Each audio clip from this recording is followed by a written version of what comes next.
Čau, dragi moji alieni, in ja, čisti alien mami, jaz sem, da je tale cel vzadje zdaj full weird. Nekaj imam podriti. To se le to. Res? A si? Ta flight je scary, prostežem. Sploh ne... Strah me je to gor... Ja, ta flight je scary, meni se je... Pa še video bo scary zdaj. Ponoči je samo od sebe na laptopu muska prižgala, sem to bom rekla. Zdaj gremo po scary video in sicer video, ki govori o resničnem pismu, ki ga je napisala Nuna, redovnica, ki je bila očitno posedena s hudičem ali pa nora, eno ali drugo. Skratka, vi ste ta video izglasovali na mojemu Instagramu. Pisal se je 11. avgust 1676, torej ja, 17. stoletje, bilo je vroče poletje in potem si predstavljaju tam Nune redovnice zadekane v tiste njihove dolge črne halje, ki so pele v pevskem zborčku. Vse, kar bomo danes govorili, se je zgodilo v kraju na Siciliji in sicer Palma di Mantequjato. Vse te nune, ki so ta dan prepevale in imele vaje, so ugotovile kmalu, da manjka ena sestra in sicer sestra Marija, neki, v glavnem dolgo ime imela. In so rekle, malo čuden, gremo pogledati, ki je. In ko so ugotovile, da jo ni, nastala panika in iskale so jo takrat tekom celega dneva, preden so jo našle. Iskale so jo po vseh manjših sobicah, v zakristijah, v cerkvi, v hodnikih, v skupnih prostorih in šele na koncu so odločile pogledati privatne prostore, ker načeloma se te redovnice ne nahajajo večinoma v privat prostorih, večinoma molijo, večinoma berejo, večinoma se izobražujejo in tako naprej. Ko so druge nune približale njenim osebnim prostorom, so se pri vratih ustavile, ustrašile, ker od tam noter so prihajali res čudni zvoki. Te zvoki so bili kriki in zelo čudni vzdihi, neki zelo tazga, ker se pa človek preprosto ustavi in reče, nope, dosti dame. Takrat so odprle vrata, da bi pogledali, kaj je noter, in ker so videle, jih je zaznamovalo oziroma je zaznamovalo vse še za 300 let naprej, torej vse do danes, ker je bilo čist nepopisno. Zdaj pa najprej nekaj ozadja o tem. Demonic possession, oziroma da si poseden s hudičem, da si poseden z nekimi demoni, z nečim zlim, je danes zelo popularno. Da ne govorim sploh, koliko je to popularno v pop kulturi, v filmih, v medijih, v knjigah, v igricah. Potem pa še v dejanskem življenju, pa tudi načeloma se je dogajalo. So duhovniki izurjeni, da se tega znebijo, ne? Je pa veliko bolj redko kot v dejanski pop kulturi. Danes tega včasih ni znala razložiti in tudi danes ne zna razložiti in nikdar bolj kot takrat so se dejansko obračali na vero, v Boga, v to, da moliš, v to, da itak ne veš, kaj se dogaja, ne veš, kaj narediti. Ampak pa je fascinantno tak primer, ker nekoga, ki največ možno moli in je najbolj možno veren, pač doleti ta ista saj, v tem primeru to Nuno Bogo.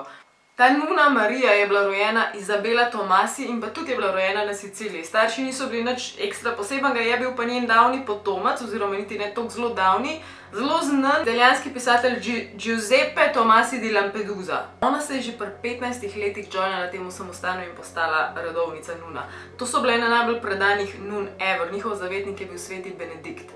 Poslanstvo svetega Benedikta je izhajalo iz 6. stoletja in starejše so te stvari bolj so konzervativne, po logiki, in one res so mogle biti čisto odrezane, čisto verne na vse možne načine, res večino dneva samo premoliti, samo se učiti, res strogo. In ko punca pride v tak samostan, ki še ni zrela pri 15 letih, meni to mečkam da misel, da mogoče je bil v tem kakšen problem, da se je njej na nek način nekaj šlo v njo, pač, zdaj pa je to ona sama ali pa kaj drugega. Zdaj, tako, kar v njej vemo, je to, da se je zelo hitro upeljala v ta sistem, redovnic ni imela problemov s tem, šla je takoj pet v pevski zborček in pa učila se je več jezikov. Postala je ful dobra lingvistka, tako da učila se grško, arabsko in latinsko. Sicer so se večinoma, ampak ona bila res dobra v tem. Ni čisto popolnoma jasno, kdaj se je njeno obnašanje to korenito začelo spreminjati, ker so druge redovnice opazile, pač ni bilo to kar naenkrat, ki jo je posedlo, ampak je bilo čudne stvari, ampak najbolj očitno je bilo to, ko je veliko časa premolila tam pred oltarjem, kot druge nune, ampak ona je začela vmes omedlevati, tako za nekaj časa jo je zmanjkvalo, ker mi je bilo. Vedno preden se je to zgodilo, da je ona omedlela, je pa ful glasno zakričala in valjda je to postajalo scary, pa ne samo to, ona je tudi drugim nunam se izpovedvala in jim je govorila, da se nekaj zelo slabega dogaja in da njo hudič napeljuje, da naj služi njemu in ne Bogu. Zgodba se nadaljuje tako, da se je ona odločila iti k spovedi in ko je šla k spovedi, torej, to je spovednica, imaš neko luknasto pregrado in na drugi strani je duhovnik. Vem, ker sem hodila včasih, zelo stresna zadeva, ker dejansko poveš najslabše stvari vse. Pa dobro smo bili še otroci, v glavnem, in ona je hotela se spovedati, ampak fora je bila, da je na sred te spovedi nekaj posedali in je ratala čist nespoštljiva do njega, ki ga je zmerjala, psovala, pač duhovnika, ne veš, da je bilo zelo sporno to vse skup. Opisali so to, oziroma oni opisali tako, da jo je nekaj posedali, oziroma da jo je nekaj nadzorovali, da ni ona sama tega delala. Meni bi bilo res strah, če je bila dejansko mesto tega župnika. Ko je ona prišla od spovedi, se ničesar ni spomnila, ampak valjda, ko so ji drugi povedali, je bila čisto v šoku in ni vedela, pa bi sama sabo in je za nekaj dni kar tako zginila, sama zase se je držala in tako naprej. Naslednje dni je tudi poleg tega, da je zginila, naša uboga Nuna ves čas omedlevala. Dokler ni prišlo do ene točke, kjer se je zaprla v tisti svoj prostor, vzela pero in začela pisati, kracati v nedogled in na ta način se je zgodilo to neskončno dolgo pismo hudiča te posedene redovnice. Ta stvar je opisana zelo scary, tako da če imate slab trebuh, ne gledati, ne poslušati, ampak ona je to počela celo noč. Zgledalo je, kakor da je ona v bistvu ni prisotna, njen mind ni bil prisoten, škoda, da bi bila glava čisto nek drugje, vse, kar je noro delala, je bila njena roka, pač njena roka je kracala, kot da je bila na zajček Duracell baterije in je pač simboli, nobenih ni razbral, to je trajalo celo noč. In ko so jo zjutraj najdla, vse, kar je bilo valjda skupadla, brez moči, kaput, pri njej pa tako listi tega pisma, tega sporočila, ker noben je znal prebrati, ker ni bilo iz tega sveta, pač noben jezik, ki ga poznamo. Vsak moment gremo v to, kaj je bilo temu hudičevemu pismu, še prej pa hvala sponzorju tega videa, in sicer World of Warships. Gre za eno boljših strateških iger, kjer lahko betlaš druge soigralce in istočasno se igra z najhujšimi zgodovinskimi ladjami ever. Jaz komaj čakam, da se joinam temu špilu, že večkrat čakam, da se vse to uredi.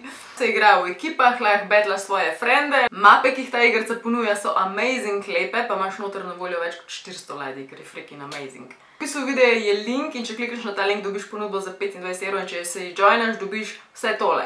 200 zlatnikov, 2 full mogočni ladji, 2,5 milijone kreditov, pa 7 dni premium vsebine. Skratka, spodaj imate link do te povezave, velja samo za novo registrirane, drugače pa kdor se bo joinal, pomagajte tudi full direktno meni pa mojemu kanalu. V glavnem, kaj je bilo s tem pismom? Druge redovnice so jasno takoj njo vprašale, kaj to je, kaj se je zgodilo. In to, kar je ona odgovorila, one opišejo tako, oziroma da niso mogle opisati, ena si samo hitro v dnevnik zapisala, ker niso mogle tega konkretno dojeti, kaj se je zgodilo.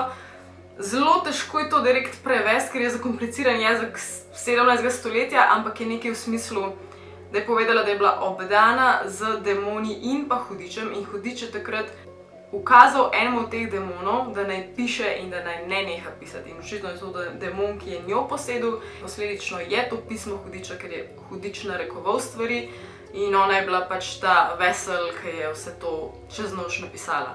In stoletja potem tega pisma niso razpoznali, vse, kar je ona znala povedati, je to, da vse besede, ki so napisane, so proti Bogu. To je bila moja lepa verzija tega, da to rečeš. Če sem prav razumela, je tako, da je ona dejansko vedela, kaj je v tem pismu, samo ni govorila o tem, niti se ni še vedno dobro počutila po vsem tem, kar se je zgodilo. Torej, ona je vedela, kaj dejansko piše, vse, kar so pa druge znale razbrati, je bilo pa na koncu samo beseda alas in izpadali njim to tako, kot je, da je ona podpisana pod vsem, kar je napisano, kar je full scary. One so šle nekako naprej z življenjem s tem, da so verjele, da je to preprosto bila attempt oziroma cilj hudiča, da njo nastroji proti Bogu oziroma da drži z njemu. Ni pa vse do danes jasno, kaj se je z njo potem zgodilo, ali je ukrevala ali ne, dejansko ne vemo. Ker to pismo na noben način ni bilo razvozljano in razpleteno vse do leta 2017, ker je v bistvu 350 let od samega dogodka, ker je noro, ta pisava je ostala čist nerazvozljana, ali pa se sploh niso poglabljali, ampak potem je prišla skupina znanstvenikov oziroma so bili itak locirani na Siciliji, ker so se v to poglobili in jim je uspel, oziroma uspeli jim je razen 30% tega pisma razvozljati.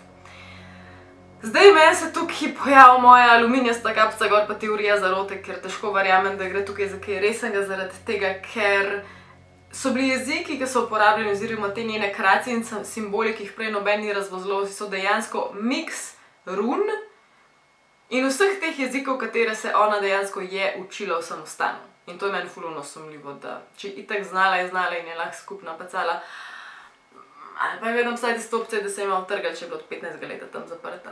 Zanimive so mi tudi stvari, ki jih je ona pisala in sicer God thinks he can free mortals, this system works for no one. Bog ne obstaja, Trinity is fake, only I exist. Bog misli, da lahko osvobodi smrtnike, ta sistem ne deluje za nikogar. Posmehuje se, v bistvu celo pismo je cinično, to sem pozabila povedati. Stavek se je pa tudi navezoval na grško mitologijo in sicer na reko Styx, to pa velja za tisto reko, ki ločuje mrtvi svet od živega sveta, tako da so res vse stvari nekako zmešane med sabo.